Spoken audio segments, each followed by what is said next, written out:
friends, my name is Jess. Welcome to Books Past Bedtime.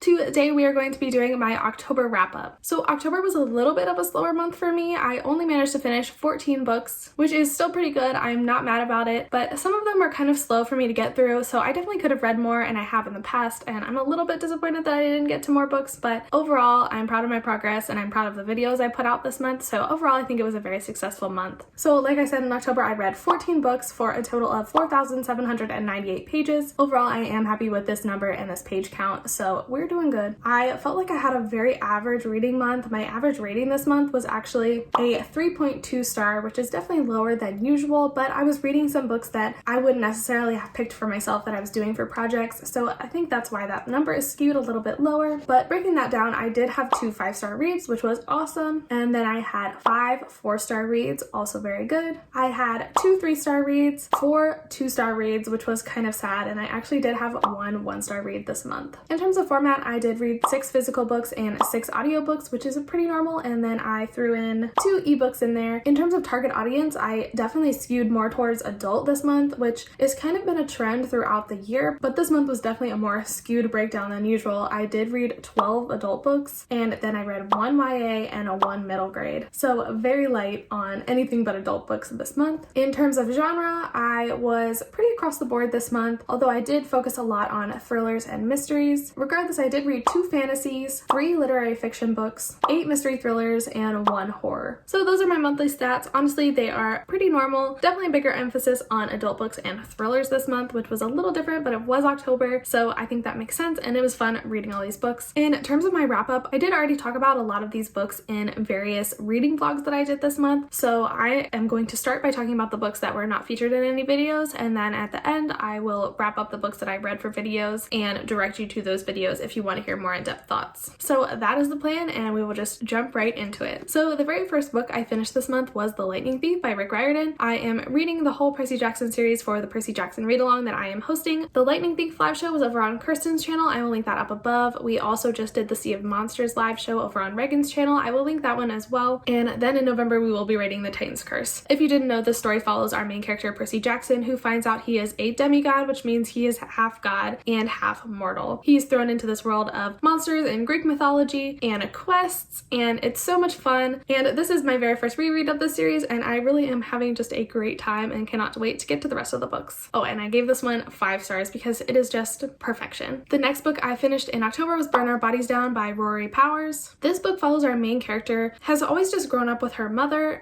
She doesn't have any other family, she doesn't know anything else about the rest of her family, but one day she stumbles across the number of her grandmother, and so she calls up her grandmother, decides to go and run away and visit her. And this book is kind of like they're kind of like witches, like something weird is going on, and our main character is trying to figure out like why her mom ran away from her grandmother in her hometown, what exactly is going on, and why. This book, for lack of a better term, was weird. It was bizarre, very strange. I don't think that it was like very well done. I just wanted a lot more from it. The magic system wasn't explained very well.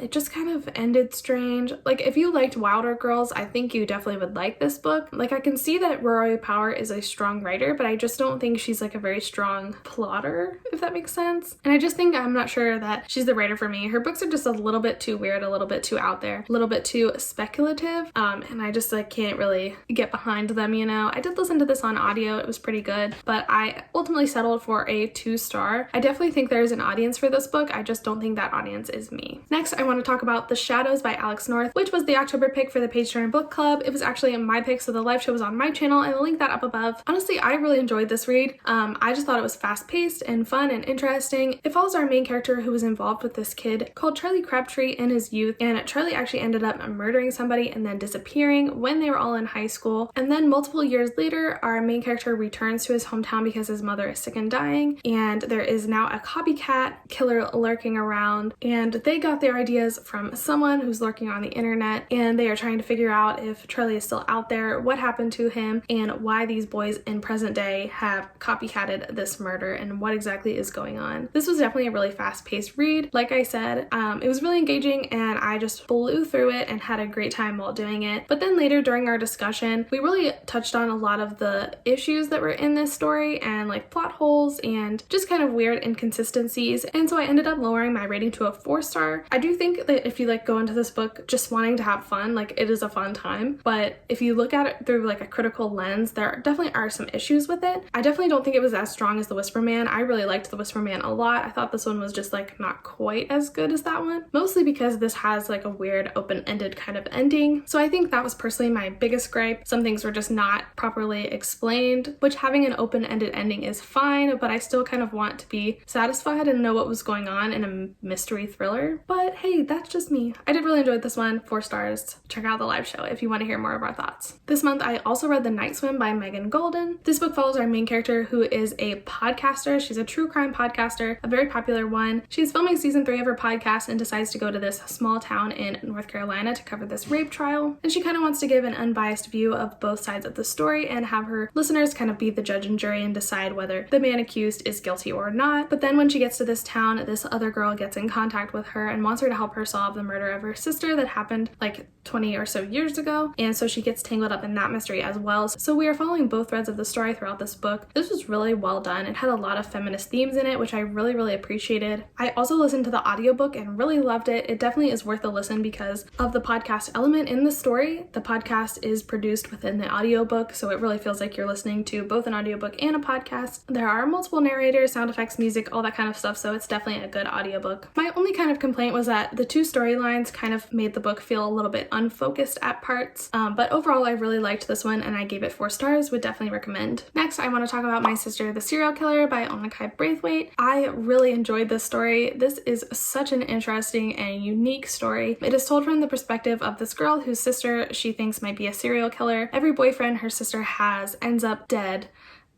Her sister claims it's self-defense, and at first she really wants to believe her sister, and she helps her sister kind of clean up the mess just to make certain that she doesn't get falsely accused of murdering them in cold blood. But then as time goes on, she kind of starts to think this is kind of a weird coincidence that this keeps happening. Maybe my sister is the root of the problem. It really is such an interesting story because it looks at like the lengths we will go to protect our family, the line between like how much is too much. I really loved this story, and it was written really unique in little vignettes. So it's a really quick read, really quick to get through, but also just like so enthralling. It's written so well, the characters are so interesting, and it's just like unlike any other book I've ever read. I definitely would really recommend this one. This one hovers somewhere between like a 4.5 and 5 star. I really don't have very many complaints about it. It was really good. And then the last book that I read that wasn't featured in any video was The Death of Vivek Oji by 𝗏𝗏𝗧 𝗦𝘂𝗍𝗍. This tells the story of Nigerian boy Vivek Oji. He has a very difficult life. He struggles with gender identity and acceptance from his family, and he actually ends up getting murdered, and his mother sets off to find out what exactly happened. She knows that his friends know more than they're telling her, but nobody will be truthful with her and tell her what actually happened, so she sets off to figure it out herself.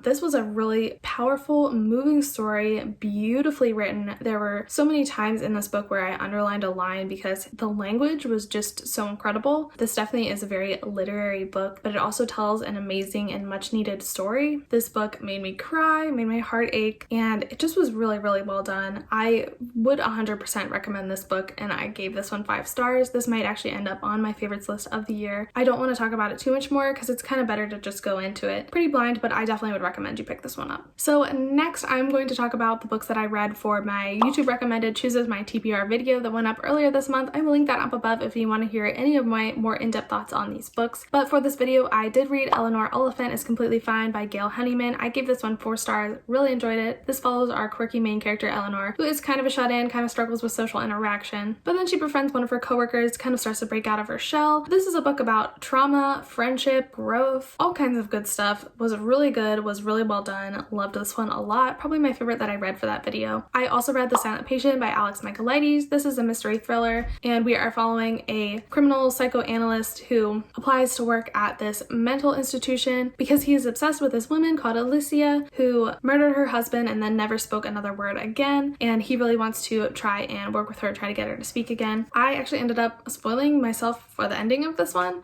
so I didn't fully enjoy this one to the extent that I should have, but I did give it like 2.5 stars. It was okay. It felt average to me. Looking back, I didn't really like how women were portrayed. It definitely felt like you were reading a book written by a man. Because you are. The way women were described is just kind of weird. I didn't really like, I know I'm not supposed to like any of the characters in a thriller, but I didn't really find any of them super compelling. This was just kind of like an average read for me. And then for this video, I also read The Troop by 𝗦𝘂𝗽𝗃. This is a horror novel. It is following this Boy Scout troop who is camping out on this island, and then this like contagion gets introduced to this island. So then they are trapped out there, quarantined, and they have to figure out how to survive. This definitely has a lot of body horror, a lot of gore, a lot of gross stuff, which it's a horror, it's supposed to. So if you like that kind of thing, I definitely would recommend, because I think this book was really well done and I definitely liked some elements of it, but it wasn't necessarily like for me, so I ended up giving it 3 stars. And then finally, my most recent video was my 8 Perfect Murders reading vlog, where I read all of the books that are mentioned in 8 Perfect Murders, as well as reading 8 Perfect Murders itself. So that was a big project, and I finished a lot of the books this month. I definitely go into depth on all of them in that video, but I also do spoil them all, so I will just quickly run through some quick non-spoiler summaries, non-spoiler thoughts, and my rating. But if you want more in-depth information, go watch that video. So the first book for that video that I want to talk about is The Secret History by Donna Tartt. This is a literary fiction, dark academia novel following our main crew of college kids, and they are definitely like full of themselves, think they're smarter than they actually are, but they actually end up committing a murder or two, and then we kind of see their spiral into guilt and grief and all of that good stuff. So this was really well written. I loved the writing. Like, Donna Tartt is an amazing author. She really has control of her craft. I definitely think that this was a great book. I can see how people wouldn't like it. It was a little bit long, but overall I really enjoyed it. I think I'm gonna give it 4.5 stars. Then I finished The Red House Mystery by A.A. Milne. This is a murder mystery about this guy who stumbles upon this house. He is going there to visit his friend. His friend's not there, but what is there is somebody who is just murdered. So he kind of stumbles into this murder scene. The brother of the owner of the house is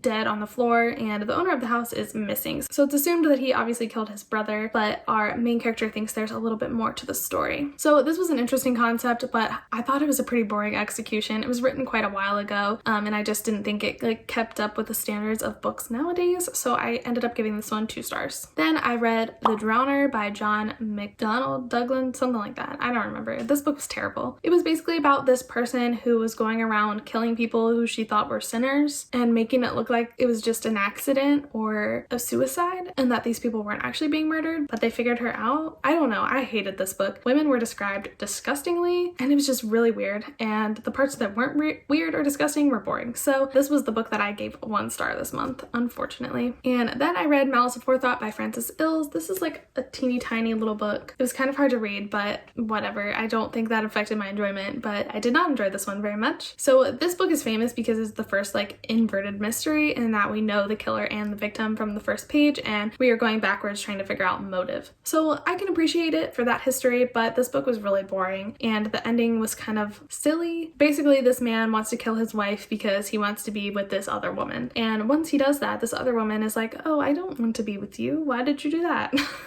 And it's like, I don't know, it was dumb. So not my favorite, definitely kind of boring. I gave this one 2 stars. And then finally, rounding out the month and rounding out that video, I finished 8 Perfect Murders by Peter Swanson. This was really fun because it is about this bookseller who back in the day wrote this list of the 8 Perfect Murders, and he listed 8 books that he thought had ingenious and like perfect murders in them that were ingenious and pretty much unsolvable. And so when somebody goes out and starts committing murders that appear to be copied off of those books from that list, the FBI show up at his bookstore and are like, dude, what's going on? Are you killing these people? Do you know who's killing these people? They're obviously using your list. What's going on? So this is such a cool premise. This is definitely a book for people who like books, which is always something that I love to pick up. But overall, I wasn't super impressed with this one. I wanted a little bit more from it. It didn't feel very high stakes. It wasn't very thrilling. It definitely was like a by the book kind of mystery. It did have some good twists in it, and I did enjoy it, but it wasn't a new favorite. Also was a little bit disappointed that I didn't get any more references than the average reader would have after reading all of the books that it's based on, but hey, that's alright. I ended up giving this one 3.5 stars. It was just okay. So those are all the books that I read in October. Thank you so much for watching this video and hanging out with me. I really appreciate you being here. Let me know down below what the best book you read in October was. Also, don't forget to like and subscribe. All relevant links will be in the description down below. There's some good stuff down there always, so definitely check it out. And I will see you in the next one. Bye!